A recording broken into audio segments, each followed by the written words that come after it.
Good morning, everybody. It's Mrs. Wood. I wanted to reach out to you guys and kind of go through some periodic and perpetual inventory systems with you. Again, on our Google Classroom, if you go to the classwork tab, you'll see everything up there. I know there was some um, information, the textbooks there, and we're in Unit 7 now, which is inventories.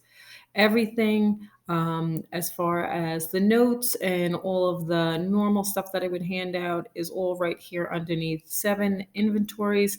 The other thing that's really kind of important that I hope you had a chance to look at is these nice little FIFO, LIFO inventory methods that were on like Khan Academy. And then I'm going to go through things. The other thing is we have these new things, the question of the day. All right, there's been a few and they're going to continue to launch.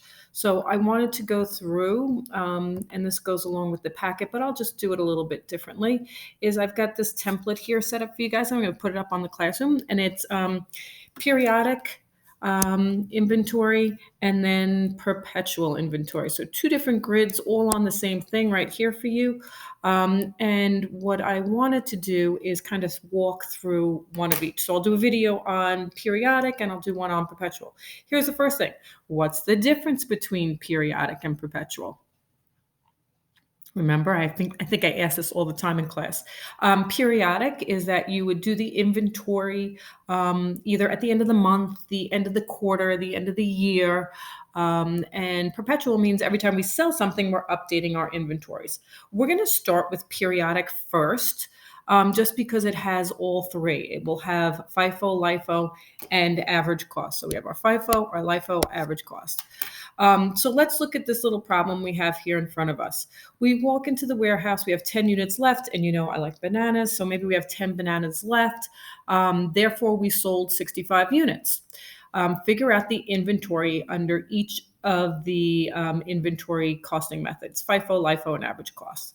Okay, so this, I usually would draw a nice little warehouse. Like if you can imagine, this is our warehouse and this is what's come in. And we're being told that there are 10 units left. Well, how do I know I sold 65? Well, let's see. If I add up 20, 25, and 30, right, let's just do this nice little sum.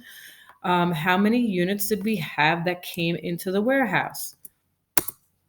Oh, 75. So if 10 units are left, therefore I had to have sold 65. Get it? Good. Okay.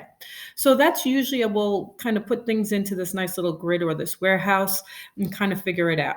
So we had on January 1st, our beginning inventory, we had 20 bananas. They cost us $10 each. So here we go. Let's figure out how much total cost that was. So our 20 units times $10, right? Put that in there, $200.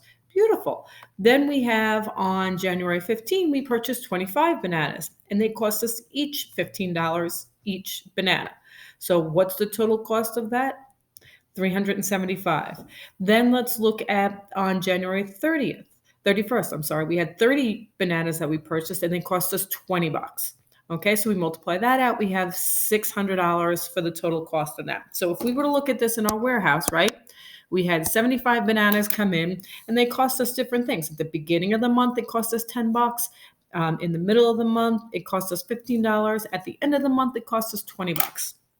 Okay, and that's usually prices increase over time. So depending on which inventory method you use, FIFO or LIFO or average cost, you would get a different kind of ending inventory. And that's what this is all about.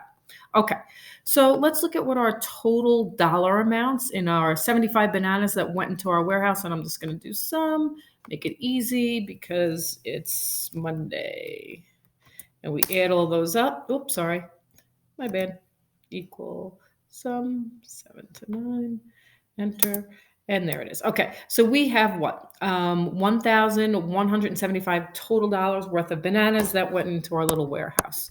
Okay, so you'll notice that this number popped up, and I'm not going to deal with that yet, but I am going to tell you that our ending inventory, what was left in the warehouse, we're saying was 10 units, right? Because it tells us right up here 10 units or 10 bananas were left in the warehouse. So here we go. We have 10 units and that average cost kind of popped up there. So when we do average cost inventory, I'll tell you where that number came from.